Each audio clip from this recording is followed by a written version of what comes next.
خبر شامل کرتے ہیں ڈسٹرکٹ لیا سے نمائندہ ڈپٹی بیورو چیف محمد عرفان کی اس رپورٹ میں لیا پیرا فورس ایکٹیو تجاوزات کے خلاف کارروائیوں کا آغاز کر دیا گیا۔ مزید جانتے ہیں محمد عرفان کی اس رپورٹ میں۔ ضلعی انتظامیہ کی جانب سے شہر میں تجاوزات کے خلاف کارروائیاں تیز کر دی گئی ہیں۔ پیرا فورسز کو لیا میں بھی ایکٹیو کر دیا گیا ہے اور اس سلسلے میں sub divisional information officer Fahad Noor کی نگرانی میں مؤثر کارروائیاں عمل میں لائی گئی۔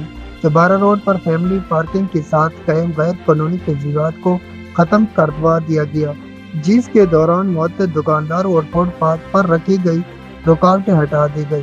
فہد نور کا کہنا تھا کہ عوامی راستوں اور پارکوں پر ناجائز قبضے ہرگز برداشت نہیں کیے جائیں گے۔ انہوں نے مزید کہا کہ شہر کو صاف ماحول اور متعدد بنانے کے لیے پیرا فورس مکمل طور پر متحد ہے اور اس کسی بھی قسم کی خلاف ورزی پر فوری کارروائی کی جائے گی۔